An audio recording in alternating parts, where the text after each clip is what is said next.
Hello दोस्तों, कैसे हैं आप सब। उम्मीद करता हूं आप लोग बहुत अच्छे होंगे। तो आज हम बात करने वाले हैं रिलेशन एंड फंक्शंस के एक्सरसाइज 2.1 के बारे में। मुझे पता है यूट्यूब के ऊपर ये वीडियोस बहुत ज़्यादा अवेलेबल हैं। अगर आप सर्च करने जाओ तो आप कुछ भी सर्च करो यूट्यूब पे आपको मिल जाता है। तो मैंने बस ये कोशिश की है, पहल की है कि आपको समझा सकूँ। अगर आपको ये वीडियो अच्छी लगे तो चैनल को लाइक शेयर सब्सक्राइब करना बिल्कुल ना भूलें, लेकिन अच्छी लगे तभी करना। चलिए शुरू करते हैं हमारे आज की इस वीडियो को, जिसके अंदर हम चैप्टर नंबर 2 NCERT सिलेबस, जो न्यू सिलेबस आपको दिया गया है 2025 और 26 के हिसाब से हम क्वेश्चंस को परफॉर्म करेंगे। सबसे पहले एक्सरसाइज के टाइटल पर अगर हम जाएं तो रिलेशंस को और फंक्शंस को, दो चीजों को हमें डिस्कस करना है। पहले हम रिलेशन को समझेंगे और फिर हम फंक्शन की बात करेंगे। रिलेशन की अगर हम बात करें तो हम रिलेशन को क्रॉस से रिप्रेजेंट करते हैं। यानी अगर मैं कहता हूं A is related to B तो डेफिनेटली मैं लिखूंगा A क्रॉस B।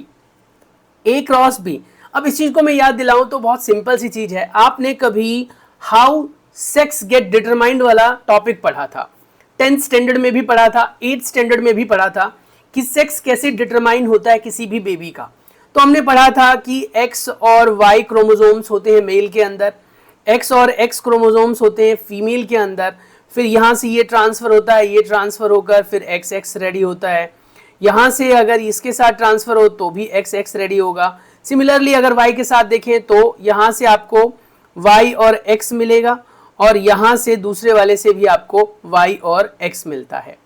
और जिस चीज को रिप्रेजेंट करने के लिए यहाँ पर बड़ा सा क्रॉस का सिंबल लगा रखा था। तो कहीं ना कहीं आप नोटिस करें तो रिलेशन की शुरुआत तो वहीं से हमने पढ़ ली थी। ऐसे ही हमारे डे टू डे लाइफ में भी हम बहुत सारे रिलेशंस के गो थ्रू जाते हैं। फिलहाल हम मैथ्स के रिलेशन की बात करें तो किसी भी फंक्शन का अगर हम रिलेशन निकालते हैं तो A is related to B को ऐसे लिखेंगे और B is related to A को ऐसे लिखेंगे। जी इन दोनों में फर्क क्या है? बहुत बड़ा फर्क है। जैसे मैं कहता हूं A is a father of B, A is a father of B, यानी A जो है वो पिता है B का। तो B is a son of A, not B is a father of A। तो कहीं ना कहीं रिलेशन को समझ पा रहे हो आप। तो इसीलिए A क्रॉस B और B क्रॉस A हमेशा बराबर हो ये जरूरी नहीं है। कभी ये इक्वल भी हो सकते हैं, कभी नहीं भी हो सकते हैं। फॉर एग्जाम्पल अगर मैं कहता हूं A is a brother of B तो ये हो सकता है कि B is a brother of A। ऐसे बहुत सारे रिलेशंस के गो थ्रू हम इस चैप्टर में होने वाले हैं। फिलहाल तो मैं आपको एक्सरसाइज 2.1 के क्वेश्चंस कराने वाला हूं। क्वेश्चन नंबर 1 से अगर हम शुरुआत करें तो क्वेश्चन नंबर 1 में कहता है if this function is equal to this one, यानी कि ये अपने आप में हमारे पास जो दी हुई टर्म है उसमें ये वाला जो होता है इसे हम डोमेन कहते हैं बच्चों, डोमेन। और इसे कहा जाता है रेंज। ठीक है, क्या कहा जाता है? रेंज। ऐसे ही ये वाला डोमेन होता है और बाद वाला क्या होता है दोस्तों? ये रेंज होता है। ये चीज हमने पहले भी पढ़ी हुई है, डिस्कस किया हुआ है डोमेन और रेंज के बारे में। अगर आप नोटिस करो तो हमारे पास फंक्शन में डोमेन शुरुआत से आता है, रेंज बाद से आता है। तो अब कहता है कि ये दोनों फंक्शन अगर बराबर हैं, ये फंक्शन वैल्यूज बराबर हैं, तो find the value of x and y। अब ये अपने आप में कैसा रिलेशन है? This type of relation is termed as equal relation. Equal relation में क्या होता है? फर्स्ट वैल्यू जो है वो फर्स्ट से रिलेटेड होती है। यानी अगर मैं बात करूं तो ये फर्स्ट वैल्यू इस फर्स्ट वैल्यू से रिलेटेड होगी, ठीक है, और इसकी सेकंड वैल्यू इसके सेकंड वैल्यू से रिलेटेड होगी। ये याद रखना है आपको। सो बाय दिस वे अगर हम कंपेयर करें तो हमारा x बाई 3 प्लस 1 और y माइनस 2/3 ये इक्वल होगा रिस्पेक्टिवली 5/3 और 1/3 के। कंपेयर किया हमने तो हमने पहले इन दोनों को इक्वल रख दिया, दूसरे में इन दोनों को इक्वल रख दिया, and after solving these two values we will get the value of x and y। बस सिंपल सी बात है। यानी कि अपने आप में ये इक्वल रिलेशन है, अपनी अपनी वैल्यूज जो है वो बराबर होंगी। यानी डोमेन डोमेन से बराबर होगा, रेंज रेंज से बराबर होगा। तो इस तरीके से आपने इसे एलसीएम लिया और सॉल्व किया। तो देखो सॉल्यूशन वाला पार्ट 11th स्टैंडर्ड में तो आपको पहले से आता होगा। तो इसको हमने एज इट इज रखा, पहले इस 1 को राइट साइड में लेकर गए दोस्तों। अब राइट साइड में ले जाओगे तो ऑब्वियस सी बात है कि ये माइनस हो जाएगा। तो x एज इट इज रहा, 5/3 के साथ 1 माइनस हो गया। ऐसे ही सिमिलरली अगर हम y माइनस 2/3 की बात करें तो उसमें वो 2/3 इधर जाकर प्लस का हो गया। x की वैल्यू यहां से आ गई आपके पास क्या, दैट इज 2, क्योंकि 3 से 3 कैंसिल हो जाएगा। और इसमें देखें तो 3/3 जो कि हो जाएगा 1। तो हमारे पास जो वैल्यूज आ गई, x इज 2 और y is 1, that's it. Next हम क्वेश्चन नंबर 2 पर चलते हैं। क्वेश्चन नंबर 2 कहता है if the set A has 3 element, मान लेते हैं एक सेट के अंदर 3 एलिमेंट है और set B has also 3 element which is what 3, 4 and 5, यानी A has 3 elements as well as B has 3 elements जो कि है 3, 4, 5। Then find the number of elements in A cross B। Actually आप एक चीज नोटिस करो, मान लो मैं कह देता हूं कि A के अंदर जो 3 एलिमेंट है हमें नहीं पता, मैं अपनी तरफ से उसे A, B और C लिख लेता हूं। मैंने कहा वो ABC है, इसका क्रॉस मैं कराऊंगा 3, 4 और 5 के साथ। अब जब क्रॉस कराते हैं तो A 3 के साथ भी क्रॉस होगा, A 4 के साथ क्रॉस होगा और A ही बेटा 5 के साथ क्रॉस होगा। ठीक है, इतना समझ में आ गया। ऐसे ही B की बात करें तो B 3 के साथ होगा, B 4 के साथ क्रॉस होगा और B 5 के साथ क्रॉस होगा। बेसिक क्लास में ये मैंने कराया भी था। ऐसे ही C का भी होगा। तो एक A का 3 रिलेशन, एक B का 3 रिलेशन, एक C का 3 रिलेशन, तो टोटल कितने रिलेशंस बने, 9 रिलेशन बने। तो इसका सिंपल सा फॉर्मूला होता है number of relations between A cross B is just equal to NA यानी number of element in A into NB यानी number of element in B। तो A सेट के अंदर 3 एलिमेंट बोल रहा है, B के अंदर हमारे पास 3 एलिमेंट गिवन है, तो टोटल नंबर ऑफ रिलेशंस कितने आ गए, 9 आ गए। टोटल नंबर ऑफ रिलेशंस कितने आ गए, 9 आ गए। तो यहां पर वही कह रहा है it is given that set A has 3 elements and elements of B are 3, 4, 5.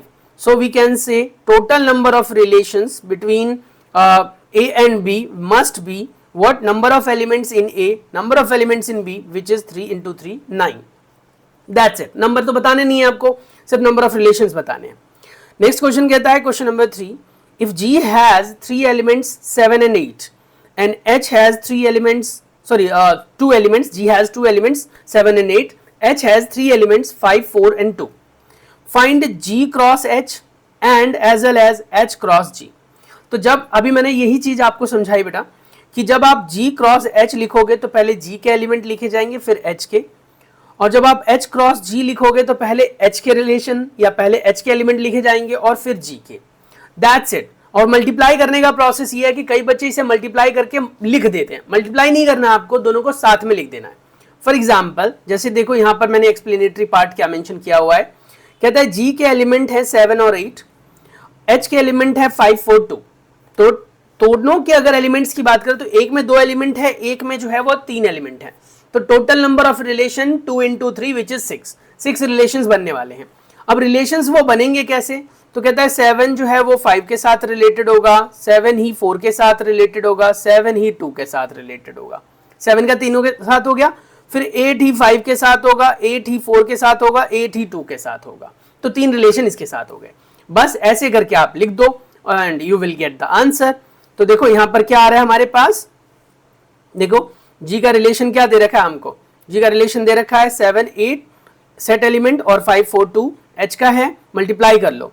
तो अब इस केस में हमसे क्या बोल रहा है, कहता है कि अब यहां पर नोटिस करो इन दोनों को मल्टीप्लाई करना है, मल्टीप्लाई कर लो तो G क्रॉस H निकालेंगे।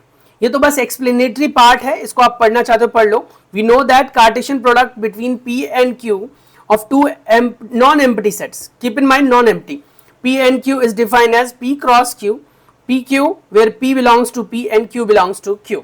It means कि पहला एलिमेंट पहले सेट से आता है, दूसरा एलिमेंट दूसरे सेट से आता है। That's it. G cross H निकालूंगा तो पहले 7, 5 आ जाएगा, फिर 7, 4 आ जाएगा बेटा, फिर 7, 2 आ जाएगा, फिर 8, 5, 8, 4, 8, 2। और अगर मुझे H क्रॉस G निकालना है तो इसको रिवर्स कर दो, तो पहले H वाले लिख दो, तो 5, 7, फिर 5, 8, फिर बेटा 4, 7, 4, 8, ठीक है, और फिर 2, 7 और 2, 8। इस तरीके से आप लिखो और ये रिलेशन आपको यहां पर बनाकर दे दिया। नेक्स्ट क्वेश्चन पर आ जाओ। State whether each of the following statements are true और फॉल्स। आपको बताना है कि ये स्टेटमेंट सही है या गलत है। If the statement is false, अगर मान लो ये स्टेटमेंट गलत है, rewrite the given statement correctly, तो आपको दोस्तों इसे सही तरीके से लिखना है, यानी कि आपको इसे करेक्ट करके मेंशन करना है।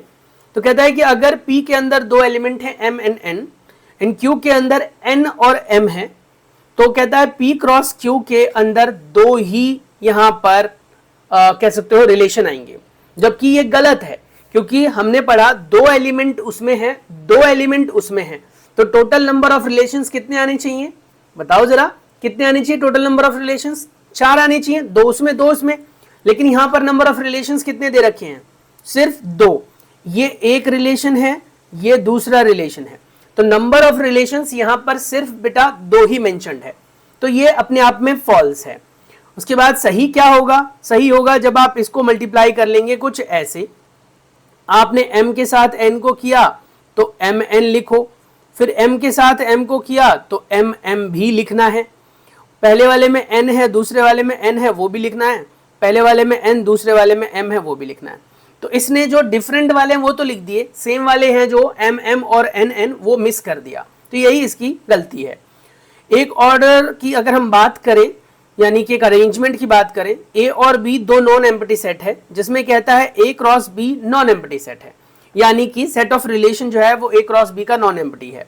तो कहता है कि अगर पेयर ऑफ एलिमेंट्स कुछ ऐसे बने कि x और y आए अगर उसके रिलेशन में, तो x हमेशा सेट A से आएगा और y हमेशा सेट B से आएगा, यानी पहला एलिमेंट जो होता है वो पहले सेट से आता है, दूसरा एलिमेंट दूसरे सेट से आता है। यही सेम चीज आपने यहाँ पर डेफिनेशन के फॉर्म में भी पढ़ा था। अगर आप नोटिस करो बेटा तो यहाँ पर यही चीज तो मेंशन थी, यहाँ पर यही मेंशन किया गया था। देखो, we know that the Cartesian product of B cross Q of two set empty set जो भी है non empty sets P and Q, तो P Q होगा अगर P जो है वो P से बिलोंग करेगा और Q Q से बिलोंग करेगा। यानी कि कहने का मतलब ये हो गया दोस्तों कि सेम कंडीशन यहां पर भी फॉलो होगी, पहला सेट का एलिमेंट पहले रिलेशन में आएगा और दूसरे सेट का एलिमेंट जो है रेंज बनाकर वो दूसरे रिलेशन में आपको दिखाई देगा, यानी रिलेशन के अंदर दूसरा एलिमेंट दूसरे सेट से होगा। तो ये बात बिल्कुल सही है, ये ट्रू स्टेटमेंट है। अगर A 1 2 है और B 3 4 है, तो कहता है कि अगर B का मैं इंटरसेक्शन निकालूं 5 के साथ, तो हमने सेट्स वाले चैप्टर में पढ़ा था कि अगर दो सेट्स हैं आपके पास और उन सेट्स का अगर एम्प्टी सेट्स के साथ इंटरसेक्शन निकलता है तो एम्प्टी ही आता है। तो मैंने कहा यार मैं क्या करता हूं, एम्प्टी के साथ पहले इंटरसेक्शन निकालता हूं। इंटरसेक्शन का मतलब क्या होता है, हमने लास्ट टाइम भी डिस्कस किया था, वो होता है बेटा कॉमन ओनली, यानी आपको सिर्फ और सिर्फ कॉमन एलिमेंट्स लिखने हैं, नॉन कॉमन नहीं लिखने हैं। ठीक है, तो B और 5 में कॉमन क्या है, तो 5 है, और ये याद रखना 5 के साथ किसी भी सेट का रिलेशन होता है तो वो सेट एम्प्टी ही देता है आपको रिलेशन। तो कुल मिलाकर बात ये है कि ये ट्रू स्टेटमेंट है, ये भी ट्रू स्टेटमेंट है, ये फॉल्स था जिसका ट्रू मैंने आपको यहां पर मेंशन कर दिया। नेक्स्ट आ जाओ, क्वेश्चन नंबर 5। वो कहता है एक सेट है A जिसके एलिमेंट्स -1 और 1 है, उसके हमें ट्रिपल प्रोडक्ट निकालने हैं, यानी कि आपको A क्रॉस A निकालना है। देखो एक बार में तीनों तो मल्टीप्लाई हो नहीं पाएंगे, तो पहले हम 2 को कर लेंगे, यानी A क्रॉस A निकाल लेंगे, फिर उसका जो रिजल्ट आएगा उसके साथ फिर से हम A को क्रॉस कर देंगे। तो इसीलिए हमसे कह रहा है कि it is known that for any non empty set A cross A is defined as A cross A is equal to ABC, where ABC both are related to set A। अब मैं कहता हूं इसमें यार डोमेन भी A से आएगा, इसमें रेंज भी A से आएगा, ऑब्वियस सी बात है ना, यानी कोडोमेन्स, डोमेन, रेंज ये सब आपके कहां से आएंगे, सेट A में से आएगा, क्योंकि A का ही A के साथ रिलेशन है। तो इसने डायरेक्ट कर दिया, but I must suggest you कि आप दो को लेकर करो, दो लेकर करोगे तो कैसे करोगे, मैं समझा देता हूं। -1 और 1 दे रखा था, इसका क्रॉस करा लेना बेटा -1 और 1 के साथ, तो आप क्या लिखोगे, -1 और -1, ठीक है, फिर -1 और 1, फिर बेटा 1 और -1, और फिर 1 और 1, ये 4 रिलेशन बन गए। ये 4 रिलेशन हो गए जो A क्रॉस A से आया, ठीक है। उसके बाद इसका क्रॉस करा देंगे हम किसके साथ बेटा, अगेन -1 और 1 के साथ। अब देखो ध्यान से, तो यहां पर क्या दिख रहा है मुझे, -1, इसको अगर इसके साथ डालूंगा तो -1, 3 बार आ गया। फिर -1 को 1 के साथ डालूंगा तो आएगा -1 और फिर 1। समझ रहे हो मैं क्या कहना चाह रहा हूं? यानी कि ये दो तो रहेंगे ही रहेंगे, इसके साथ एक बार इसको डाल दोगे, फिर ये दो तो रहेंगे ही रहेंगे, इसके साथ ये डाल दोगे। तो यही चीज यहां की हुई है, -1 और 1, दो चीज निकल गई। अब इसका खेल तो खत्म, यानी जो पहला वाला है इसका तो काम खत्म हो गया। अब दूसरे को उठा लो तो क्या दिख रहा है आपको बेटा, यहां पर यहां दिख रहा है -1, 1 और फिर -1, तो -1 और -1, फिर -1 और 1। समझ में आ रहा है? तो देखो -1 और 1, तो इसका भी खेल खत्म हो गया। ऐसे ही फिर इसका और इसका, क्या भाग रहा है, इसका हम इन सब का करेंगे and you will get the result like this. तो ये आता है पूरा का पूरा relationship. And keep in mind यहां पर टोटल रिलेशंस कितने बन रहे हैं, 1 2 3 4 5 6 7 8। बताइए कितने रिलेशन बन रहे हैं, 8 रिलेशंस बन रहे हैं। ठीक है, यानी कि कुल मिलाकर बात यह है कि अगर 2 एलिमेंट है उसको 3 बार मल्टीप्लाई किया तो आपको 8 रिलेशन मिलकर आएगा। देखो, 1 रिलेशन, 2 रिलेशन, 3 रिलेशन, 4 5 6 7 और 8, 8 रिलेशन है। तो 2⁻³ नंबर ऑफ रिलेशंस होता है क्या, जो भी आपके पास जितने भी एलिमेंट्स हैं उसकी पावर में जितनी बार उसको मल्टीप्लाई किया गया है। नेक्स्ट आता है बेटा आपके पास question number 6। If A cross B is AX AY BX BY, find A and B। यानी आपको ऑलरेडी दे रखा है A क्रॉस B का रिलेशन। A क्रॉस B में आपको अभी जस्ट मैंने बताया कि पहला जो एलिमेंट होता है बेटा वो हमेशा किससे बिलोंग करेगा, आपका पहले सेट से, और जो दूसरा एलिमेंट होता है वो किससे बिलोंग करेगा बेटा, वो करेगा दूसरे सेट से। ऐसे ही इसमें पहला एलिमेंट किससे बिलोंग करेगा, आपका पहले सेट से, A belongs to set A, और बेटा दूसरा एलिमेंट किससे बिलोंग करेगा, वो आपका, ठीक है, तो वो किससे बिलोंग करेगा, वो आपका दूसरे वाले से करेगा। तो यही एक्सप्लेनेशन यहां पर मैंने मेंशन भी किया है। It is given that A cross B where AX AY BX BY, तो डेफिनेटली जो पहले एलिमेंट्स हैं ये दोनों तो कॉमन आ रहे हैं, और ये देखो ये दोनों कॉमन आ रहे हैं, तो डेफिनेटली A और B must belongs with your set A, and बेटा X and Y must belong with set B, and hence यही तो आंसर है। तो यही लिखा है मैंने, A और B XY। Next 7th question, let 1 2 B is 1 2 3 4 C is 5 6 D is 5 6 7 8, verify that, यानी हमें ये प्रूव करना है A cross B intersection C is just equal to A cross B intersection with A cross C। ये अपने आप में कौन सा लॉ है, जरा मुझे कमेंट करके बताना। ये अपने आप में एक लॉ है, बताओ कौन सा लॉ है। मैं ऑप्शन दे देता हूं आपको, commutative law, distributive law, associative law, इन दोनों तीनों में से कौन सा लॉ है। ये 3 लॉज बताया मैंने, commutative law, distributive law, associative law, उसमें से कोई ये एक लॉ है, वो आप मुझे कमेंट करके बताएंगे, ठीक है। तो इसके आंसर को इवेल्युएट करने के लिए हम लेफ्ट हैंड साइड से शुरुआत करेंगे बेटा, ठीक है। लेफ्ट हैंड साइड लिखोगे तो we have to verify A cross B intersection C, तो जिसमें ब्रैकेट कहां दिख रहा है आपको, B इंटरसेक्शन C। तो पहले B और C का इंटरसेक्शन करेंगे दोस्तों। इंटरसेक्शन में हमने क्या पढ़ा हुआ है, इंटरसेक्शन में हमने डिस्कस किया हुआ है कॉमन ओनली लेते हैं। तो B और C में कॉमन क्या दिख रहा है आपको, भाई मैंने देखा कुछ भी कॉमन नहीं है। B के पास 1 है, C के पास नहीं है, B के पास 2 है, C के पास नहीं है, B के पास 3 है, C के पास नहीं है, B के पास 4 है, C के पास नहीं है, यानी कोई एलिमेंट कॉमन है ही नहीं। तो it means B intersection C का रिजल्ट क्या आ गया, 5 आ गया, नथिंग कॉमन बिटवीन देम। अब आपको भी पता है 5 का जो रिलेशन है A के साथ करें या A का रिलेशन 5 के साथ करें, आपको रिजल्ट में तो 5 ही मिलता है। तो लेफ्ट हैंड साइड का रिजल्ट हमारा क्या आ गया, 5 आ गया। देखो ये लिखा हुआ है ना, क्या आ गया, 5 आ गया। राइट हैंड साइड में आ जाओ। राइट हैंड साइड में पहले A क्रॉस B निकालेंगे बेटा हम, A cross B। A cross B का मतलब हो गया ए का रिलेशन करना है बी के साथ। तो जब ए का रिलेशन बी के साथ करोगे तो आप लिखोगे 1 1, ठीक है, ये तो भागता रहता है।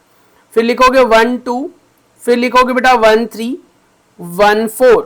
समझ में आ गया? ये ऐसे लिख लिया 1 1 1 2 1 3 1 4। फिर लिखेंगे 2 1 2 2 2 3 और 2 4। तो ये भी रिलेशन आ गया, है ना। तो इस तरीके से 1 और 2 दोनों के रिलेशंस मिल गए हमें, वो मैंने यहां पर नीचे लिख दिया। क्या आ गया? 1 1 1 2 1 3 1 4 2 1 2 2 2 3 2 4। ऐसे ही आप ए क्रॉस सी निकाल लो तो आ जाएगा 1 5 1 6 2 5 2 6।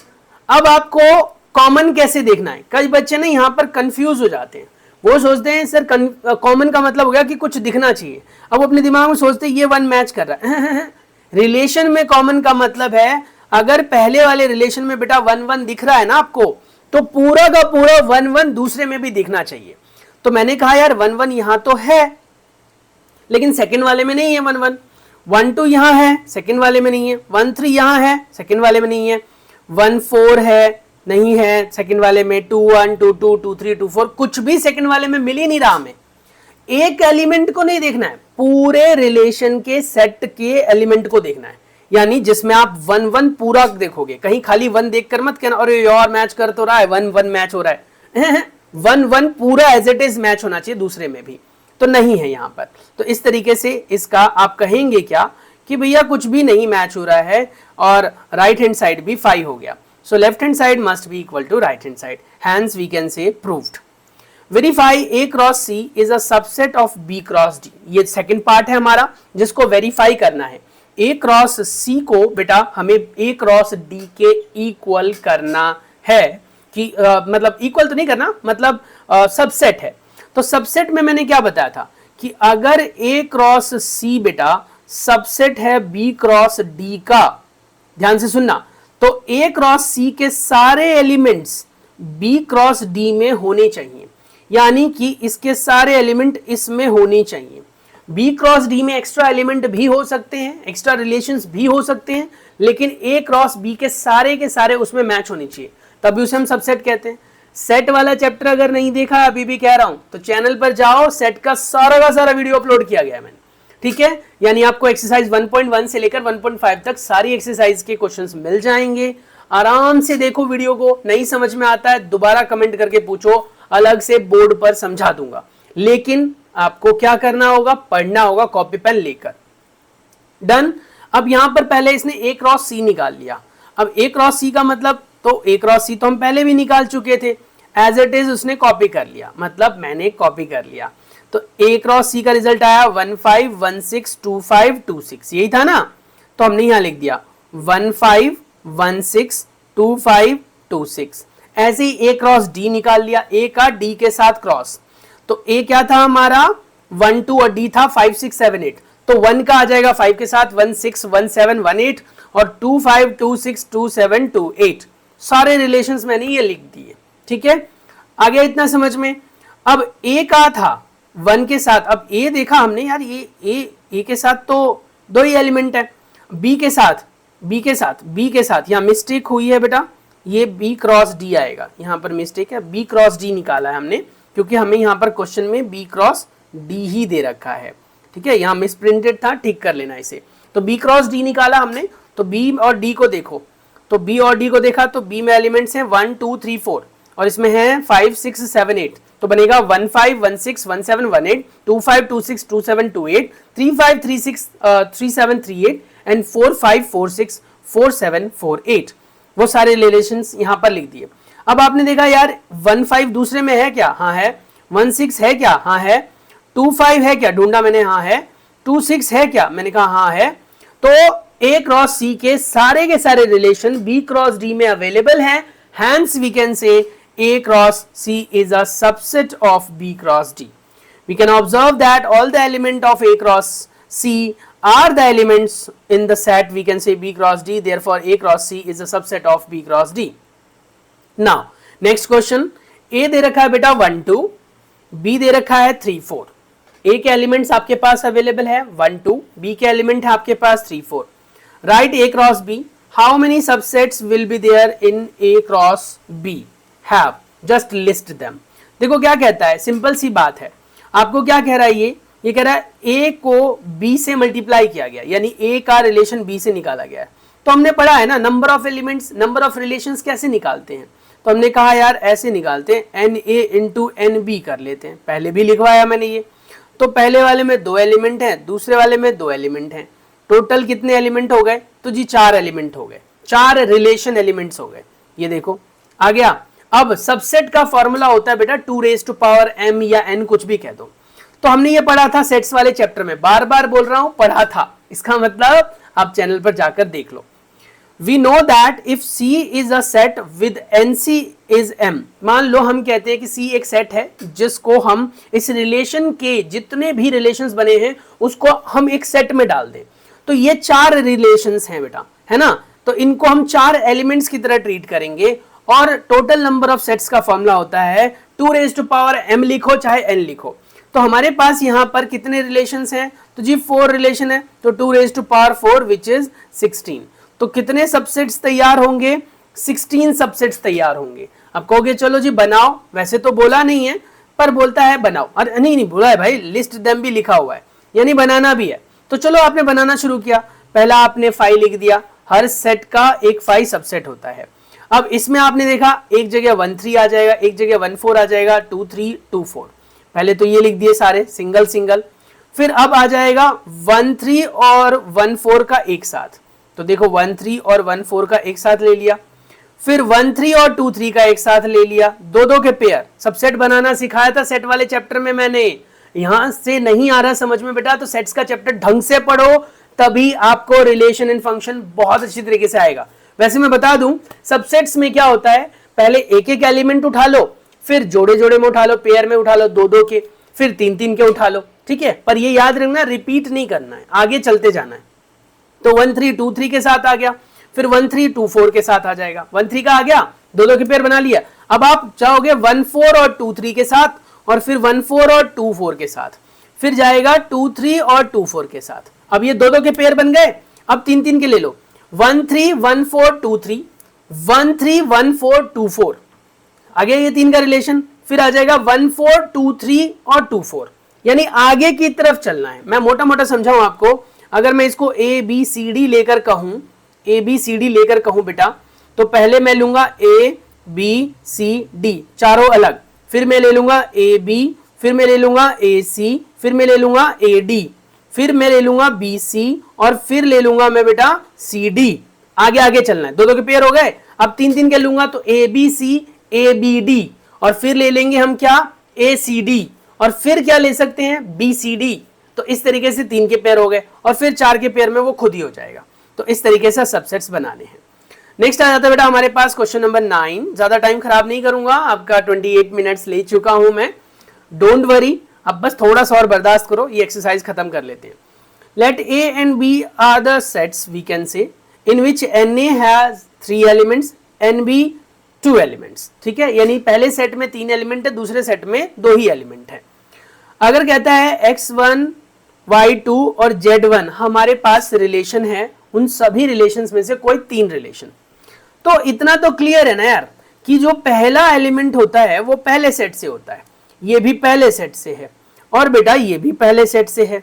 तो पहले सेट से है अगर, तो x y और z ये तीनों हमारे बिलोंग करेंगे किससे, a से।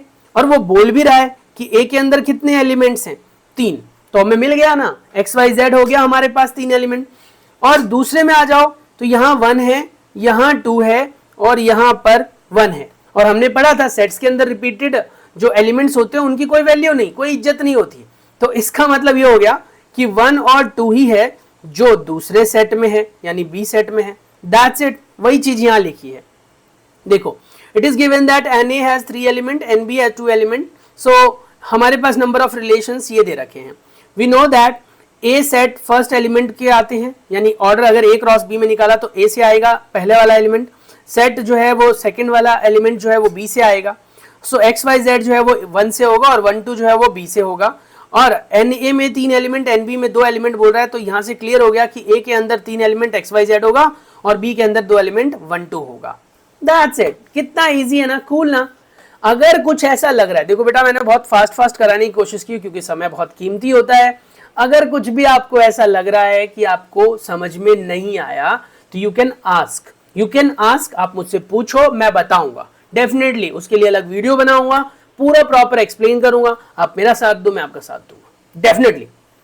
चलो क्वेश्चन नंबर 10 की बात करते हैं। The Cartesian product of A cross A has 9 element. अब इतना आपने देखा कि ए क्रॉस ए के अंदर 9 एलिमेंट है, यानी टोटल नंबर ऑफ रिलेशंस 9 बना रहा है। तो इतना तो यार कॉमन सेंस कह रहा होगा ना कि पहले सेट में 3 एलिमेंट होंगे और वही 3 एलिमेंट दूसरे सेट में भी होंगे क्योंकि दोनों सेट तो सेम ही है। तो नंबर ऑफ रिलेशंस कितने बने? 9 बने। अब वो कहता है उनके रिलेशंस में से 2 रिलेशन हमें दे रखा है। एक दे रखा है -1 और 0, एक दे रखा है बेटा 0 और 1। अब एक बात देखो, मेरा डोमेन भी उसी में से है, रेंज भी मेरा उसी में से है। तो मैंने कहा डोमेन में मुझे दिखा -1 और 0, ठीक है, ये डोमेन है। डोमेन मतलब पहले एलिमेंट्स जो होते हैं वो डोमेन होते हैं, ठीक है, डोमेन है। और रेंज अगर मैं देखूं तो रेंज में से मुझे मिले 2 एलिमेंट, वो है 0 और 1। अब इतना क्लियर है कि ये भी सेट ए से बिलोंग कर रहा है और ये भी सेट ए से बिलोंग कर रहा है। बट सेट ए के अंदर 3 एलिमेंट है। अगर यहां देखूं तो मेरे को 2 ही एलिमेंट मिल रहा है, यहां पर भी 2 ही मिल रहा है। अगर इन दोनों से मैं कंपेयर करूं तो मेरे को सारे रिलेशंस तो दे नहीं रखे ना। तो दोनों को अगर मैं कंपेयर करूं या थोड़ा सा कह सकता हूं ऑब्जर्व करूं तो मैंने देखा यार -1 और 0 और 1 यही 3 एलिमेंट होंगे जो डिस्टिंक्ट होंगे और डेफिनेटली वो सेट ए से होंगे। देखकर ही पता लग रहा है। वही चीज मैंने यहां पर एक्सप्लेन की हुई है, ऐसे ही पेपर में लिखना है।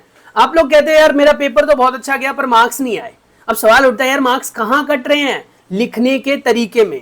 तो अगर आप ढंग से लिखो ना तो आपके मार्क्स कोई नहीं काटेगा।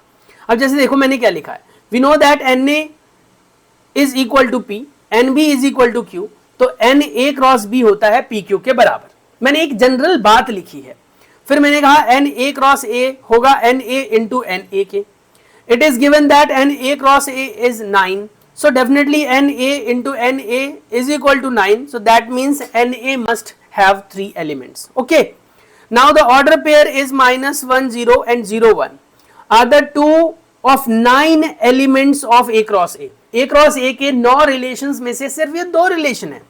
We know that A cross A का मतलब हो गया कि A और A definitely A से belong करेंगे, यानी कि डोमेन भी ए सेट से आएगा और रेंज भी ए सेट से होगा। डोमेन रेंज दोनों सेम सेट से होंगे।